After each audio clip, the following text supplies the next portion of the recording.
Doctor Divyanshu जी, गाजियाबाद से। महाराज जी, आप कह रहे हैं कि आप पिछले 12 सालों से मतलब बच्चों को पढ़ा रहे हैं, जिसमें आईपीएस पुलिस अधिकारी और ये सब बनते हैं। महाराज जी, महाराज जी कह रहे हैं कि इस दौरान मैंने देखा है कि ये विद्यार्थी केवल किताबों से ही नहीं, भीतर से भी जूझते हैं। महाराज जी, कभी असफलता का बोझ, कभी आत्म संदेह, कभी लक्ष्य को लेकर उलझन। ऐसे में महाराज जी मेरा प्रश्न है कि इसका कारण मूल समझो ना, ब्रह्मचर्य की हीनता, व्यसन, ब्रह्मचर्य की हीनता, व्यभिचार परायणता, कुसंग वृत्ति का बहिर्मुख हो जाना, ये कारण है। अगर वो संयम से रहें, मान लो जब तक ब्याह ना हो तब तक तो ब्रह्मचर्य का अधिकार है ही, ब्रह्मचर्य रहें, कोई व्यसन ना करें। अगर हमारे ब्रह्मचर्य है तो हमारे अंदर तेज है, हमारे अंदर स्मृति है, हमारे अंदर जूझने की ताकत है, हर विपत्ति से लड़ने की ताकत है। आज जो संशय, जो विपरीत भावना, जिसे निगेटिव विचार कहते हैं, प्रमाद, जो हमें करना चाहिए वो हम नहीं कर पा रहे, उसका कारण ब्रह्मचर्य की हीनता, खान पान अशुद्ध और व्यभिचार परायणता, व्यसन। अगर इन पर ध्यान दिया जाए तो फिर उन्नति स्वाभाविक है, और विश्वास दृढ़ और पॉजिटिव चिंतन, ये हमारे लिए जो आवश्यक जीवन के लिए वो आ जाए। आज हमारे बच्चे ब्रह्मचर्य को नहीं समझ रहे हैं, व्यसन करने से कितनी बड़ी हानि होती है ये नहीं समझ रहे हैं, व्यर्थ का जो ओवर थिंकिंग है वो बढ़ती चली जा रही है, उसको रोकने का उपाय नहीं जान रहे हैं। इसीलिए कभी डिप्रेशन में चले जाते हैं और कभी इतना निगेटिव हो जाते हैं कि कर लेते हैं। मान लो असफलता मिली, करने का विचार ले आते हैं, ये ठीक नहीं है। तो इसलिए पवित्र भोजन, संयम से चलना, और हमारे आचरण पवित्र हो, हमारे विचार पवित्र हो, तो हमारी पॉजिटिव चिंतन बने। अगर एक बार हम फेल हो गए तो हम दूसरे वर्ष प्रयास इतना करें कि हम पास ही हो जाएं। हम कह रहे हैं कि आज तक हमने जो पढ़ा कि अगर हम 10 में हैं तो 10 वाला ही चैप्टर हमको दिया जाता है, और 10 वाले चैप्टर से ही हमसे प्रश्न किया जाता है, तो हम फेल क्यों हो जाते हैं? क्योंकि हमने पढ़ाई में प्रमाद किया, हमने अपने समय को अन्य जगह बांटा, दिमाग को अन्य विषयों में बांटा, इसलिए हम अपने चैप्टर में कमजोर हो गए। तो जो हमें चैप्टर मिले उसमें हम एकाग्रता कर सके, इसलिए हमें खान पान, व्यायाम, ब्रह्मचर्य, इन सब की आध्यात्मिकता की जरूरत है। आज आधुनिकता बढ़ती जा रही है और आध्यात्मिकता दूर होती चली जा रही, इसीलिए उन्नति में बाधा पड़ रही। पहले देखो, पूर्व में गुरुकुलों में रखा जाता था छात्रों को, क्यों? क्योंकि जंगल में ऋषियों के पास रहकर ब्रह्मचर्य का पालन, व्यसन रहित जीवन, एक ऋषि जीवन। तो 20-22 तक ऋषि जीवन व्यतीत किए और फिर गृहस्थी में आते थे तो बहुत जोर का गृहस्थ धर्म का पालन करते थे।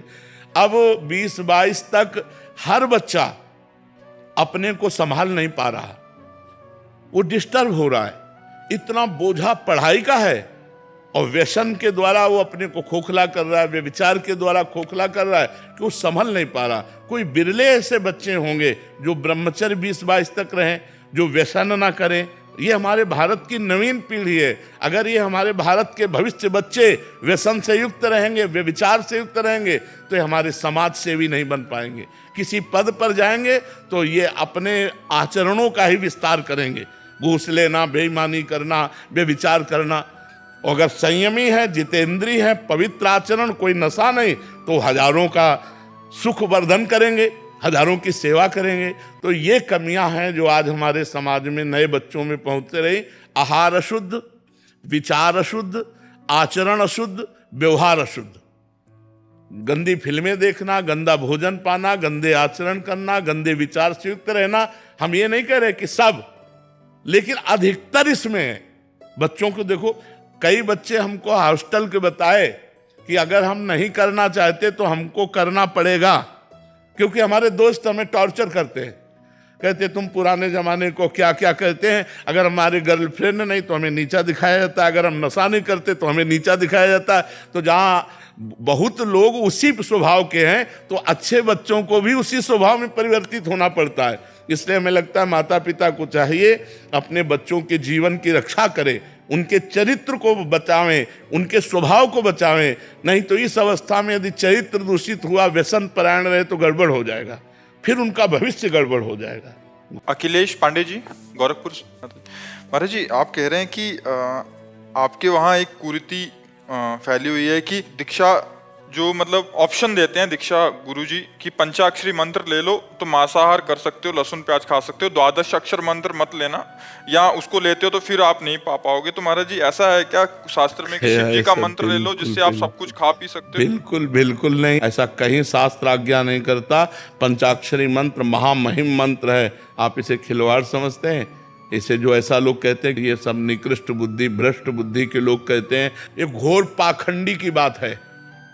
हम खुला कह रहे हैं, घोर पाखंड की बात है। इसमें कोई भी साधुता नहीं और कोई भी शास्त्रीय शब्द नहीं, घोर पाखंड की बात है। उधर महाराज जी जनरली कह रहे हैं कि सभी क्षेत्र में फैला हुआ है, किसी से भी ले लो, बट तस्मात् शास्त्रम प्रमाणम ते कार्याकार्यो व्यवस्थित हो, शास्त्र प्रमाणित बात होनी चाहिए। तो आप शिव पुराण उठा करके देखिए पंचाक्षरी मंत्र की कैसी महिमा है और कैसे उसको धारण करना चाहिए। ये तो दुकान की बात है कि हल्दी चाहिए कि धनिया, आपको क्या चाहिए बोलिए। हमारे शास्त्र में ऐसी कोई बात कहीं नहीं लिखी। जब कभी किसी को गुरु मंत्र देने की बात आती है तो यहां तक कह दिया जाता है कि भाई प्याज लहसुन तमोगुणी है, इसका भी त्याग करो, मांस मदिरा की तो बात जाने दो, अच्छे आचरण वाले बनो। ऐसा कौन सा मंत्र है जो आदेश करता है आप मांस खाओ दूसरे का? ये सब भ्रष्ट आचरण वाली बात है, ये हमारे शास्त्र सम्मत नहीं है। कोई भी हो कहीं भी हो, हमें इससे मतलब नहीं है। पंकज डाबरा जी गुजरात से। राधा वल्लभ प्रभु जी। श्री हरिवंश महाराज जी। महाराज जी श्री हरि कृष्ण नारायण प्रभु का आश्रय लिया है और नित्य प्रातः पूजा करते हैं, धर्म और अधर्म की भी जानकारी है, फिर भी जीवन विषयकार क्रोध की तरफ खिंचता है। महाराज जी ऐसी असफलता से ग्लानि होती है, कभी संदेह भी होता है भजन की कमी। निरंतर भजन जब चलेगा तभी हमारे समस्त दोषों का नाश होगा। कहा हनुमंत विपति प्रभु सोई, जब तो सुमिरन भजन न होई। घनीभूत भक्ति निर्विकार भक्ति, घनीभूत जहां समय ही नहीं है। कभी हम भगवत गुणगान कर रहे हैं, कभी भगवत गुणगान सुन रहे हैं, कभी भगवान का नाम जप कर रहे हैं, कभी मंत्र जप कर रहे हैं और संसार के कार्य भी कर रहे हैं। जो हमें संसार के कार्य मिले वो कार्य करते हुए अपनी इंद्रियों में जो मन में भोगों के प्रति गलत व्यथा है उसको सहना पड़ेगा।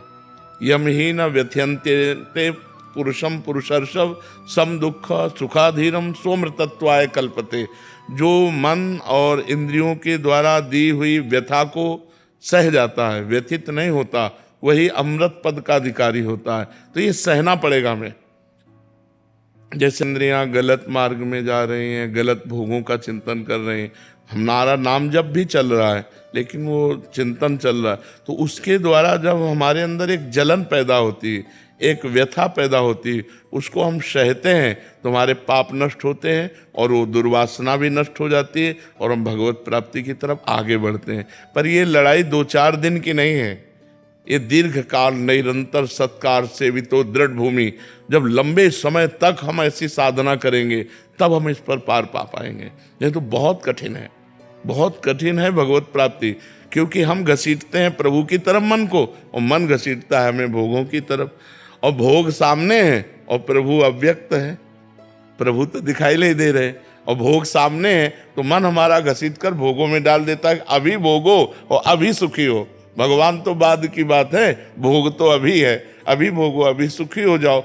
और मन इंद्रियां पूर्वाभ्यास भोगों का रहा है, जिसमें पूर्वाभ्यास होता है उसमें जाने में सहजता होती है, और भजन नया अभ्यास है। अब इसे हमें प्रयत्न पूर्वक भजन में लगाना पड़ेगा, प्रयत्न पूर्वक भोगों से हटना पड़ेगा, तब हम भगवत प्राप्ति की योग्यता को प्राप्त कर पाएंगे।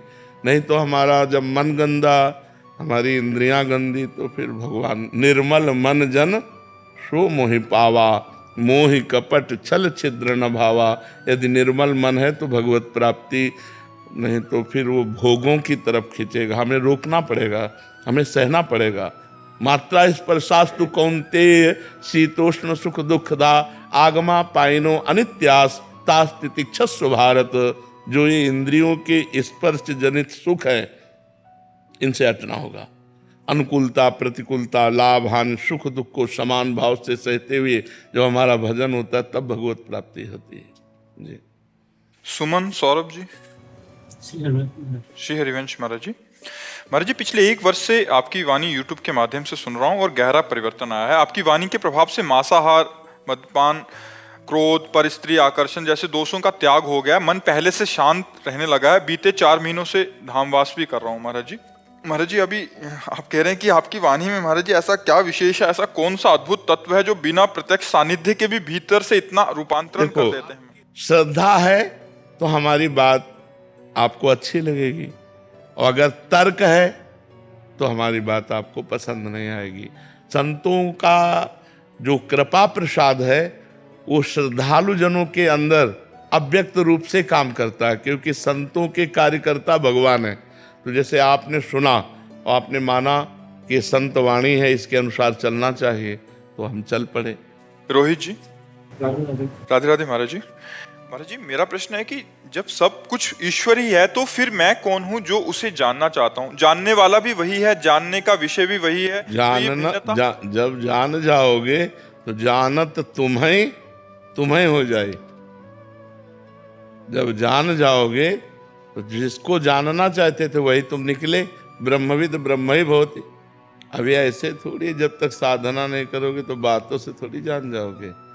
स्थूल शरीर का राग छूटना, सूक्ष्म शरीर का राग छूटना, कारण शरीर का राग छूटना, हृदय का पूर्ण पवित्र हो जाना, समस्त कामनाओं का त्याग हो जाना, समस्त पापाचरण से मुक्त हो जाना, तब अपने स्वरूप का बोध होता है। ऐसे थोड़ी हो जाता है बोध।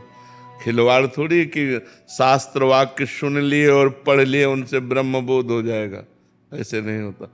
नाम जप करो, ब्रह्मचर्य से रहो जब तक ब्याह ना हो, माता पिता की आज्ञा में रहो, जो पढ़ाई लिखाई कर रहे हो या जो भी कर रहे हो उसको भगवान की सेवा समझो, धीरे धीरे चलो। तो पहले समझ पा रहे हो? ये बहुत ऊंची बात है जो तुम प्रश्न कर रहे हो। ये केवल बातों से नहीं होगा, ये साधना से होता है। अशिमा जी लुधियाना से। श्री हरिवंश महाराज जी। महाराज जी, यदि प्रश्न में कोई त्रुटि हो तो क्षमा कीजिएगा। महाराज जी, स्वामी राम सुखदास जी ने साधक संजीवनी में कहा कि जब तक देह भाव नष्ट नहीं होता तब तक साधक सिद्ध नहीं होता। तो क्या महाराज जी प्रियालाल के साक्षात्कार के लिए भी देह भाव का नष्ट होना अनिवार्य है? पांचों भूले देह सुधी, छठे भावना रास की, तब पावे रस रीति। स्वामी श्री हरिदास की। और क्या, देह भाव बिना भूले भाव देह की प्राप्ति होती ही नहीं। थे बचन मिथुन मुख निसरत, सुनि सुनि देह दशा की न भूलो। जब तक देह दशा का विस्मरण नहीं होता तब तक ना वो ब्रह्मबोध को प्राप्त होता है, ना वो भगवत प्रेम को प्राप्त होता है। ये देहाभिमान ही जीव के बंधन का कारण है।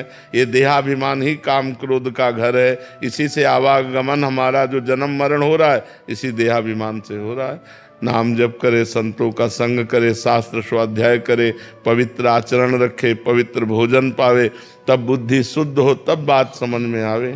विकास शर्मा जी। राधे राधे महाराज। श्री हरिवंश महाराज जी। महाराज जी, मुझे लगता है कि मेरे भीतर 2 आवाजें हैं। एक कहती है दुनिया में कुछ बड़ा करो और खूब पैसा कमाओ, दूसरा कहती है कि खुद को जानो और जीवन का सत्य पहचानो। हम ये कह रहे हैं खूब बड़े बनो। क्या बड़े बनोगे? कितना बड़े बन सकते हो? कितना रुपया कमा सकते हो? कमाने के बाद मरोगे तो तुम्हारे पास क्या रहेगा? तो पहली बात, प्रारब्धानुसार छोड़ दो। यदि तुम्हारे भाग्य में धन लिखा है तो वो प्राप्त होगा। ये दूसरी बात प्रारब्धानुसार नहीं है, इस पे ये प्रयत्न करने वाली है कि हम धर्म से चलें, हम भजन करें, हम नियम से चलें, भगवान को जाने, अपने को जाने, संसार का रहस्य जाने। इसके लिए तपस्या चाहिए, इसके लिए साधना चाहिए, और इसी के लिए मनुष्य शरीर मिला है। बहुत बड़े बन गए लेकिन मरे तो आपके साथ जाएगा क्या? परिणाम में सोचो आपके साथ क्या है। परिणाम में तो आप खाली हाथ ही रहे ना। तो इतना बढ़िया मनुष्य जीवन मिला और आप कमा कुछ नहीं पाए। जो यहाँ का यहीं रह गया, आपके साथ क्या जाएगा? तो आपके साथ जाने वाला है ज्ञान, भक्ति, भजन, धर्म, परोपकार। ये जो पुण्य है, जो तीर्थयाटन है, ये आपके साथ जाने वाला है। तो हमें चाहिए कि हम समय निकालें अपने जीवन का कुछ समय और वो भगवान को दें। एकांत में बैठे शास्त्र स्वाध्याय करें, नाम जप करें, संतों के वचन सुने, उनका मनन करें, हम जानने की चेष्टा करें कि ये जो काम क्रोध आदि हैं ये मेरे में नहीं है, ये अंतःकरण में है, मैं अंतःकरण नहीं हूँ, और अपने को वश में करे, जितेंद्रीय बने, मनोनिग्रही बने, तब वो अध्यात्म की तरफ चल सकता है। महाराज जी, नाम जप से सब हो जाएगा? फिर हो जाएगा, पर नाम जब तभी होगा जब भोजन सही होगा। पराई बहन बेटी की तरफ गंदी दृष्टि से देखोगे, नाम जप में रुचि नहीं होगी। ईमानदारी से चलो तो नाम जप में रुचि होगी। पाप करने वाला कभी भगवान का भजन करने में रुचि नहीं रखता, उसको भजन में रुचि ही नहीं होगी। सिद्धांत है, पापवंत कर सहज स्वभाव, भजन मूर्ति भाव न काओ। तो कोई गलत आचरण हमसे न हो, कोई गलत भोजन न जाए, और नाम जप करे तो सब ठीक हो जाएगा। महाराज जी, फिर ये क्यों कहते हैं कि जैसा खाओगे अन्न? हाँ, वही तो, भोजन अगर आपका पवित्र है तो आपका मन बुद्धि पवित्र है, अगर भोजन अपवित्र है तो मन बुद्धि अपवित्र रहेगा। इसीलिए तो कह रहे हैं बार बार कि भोजन पवित्र हो, आचरण पवित्र हो, तभी आप परम पवित्र भगवान की तरफ बढ़ सकते हैं। महाराज जी, इसमें जो इन्होंने पहली बात लिखी थी, दुनिया में कुछ बड़ा करो और खूब पैसा कमाओ। महाराज जी, ज्यादातर की ऐसी मानसिकता है कि ऐसा करना है, पर आपने उत्तर दिया कि ये प्रारब्ध पे छोड़ दीजिए। पर महाराज जी, क्या मेहनत करना छोड़ दें, या ये भी प्रारब्ध के अनुसार ही हो रहा है, या हमसे करवाया जाए? अब जैसे हम पढ़ाई पढ़ रहे हैं, तो हम पढ़ाई पढ़ रहे हैं कि कोई अच्छी नौकरी मिले, हो सकता है ना मिले, हो सकता है मिले, और अगर प्रारब्ध में होगी तो हो जाएगी। नहीं, गाय भैंस पाल करके उनकी सेवा कर रहे हैं, अपना पेट पाल रहे हैं, और डिग्री है। नहीं तो हमने पढ़ाई की तो हमें नौकरी मिलनी चाहिए। और बहुत से ऐसे हैं कि ज़्यादा ग्रेजुएट नहीं है, लेकिन उनको नौकरी मिल गई है उनके, तो उनमें प्रारब्ध काम करता है। तो वो प्रारब्ध है, उसमें प्रारब्ध काम करता है। रुपया पैसा उन्नति लाभ में प्रारब्ध काम करता है। वो वैसे ही आपसे कर्म करा लेगा, लेकिन भगवत प्राप्ति में प्रारब्ध काम नहीं करता, इसमें पुरुषार्थ काम करता है। हमें जबरदस्ती भजन करना पड़ेगा, हमें जबरदस्ती गंदी चीजें त्यागनी पड़ेंगी, अच्छाई धारण करनी पड़ेगी, तब हम भगवान के मार्ग में चल पाएंगे।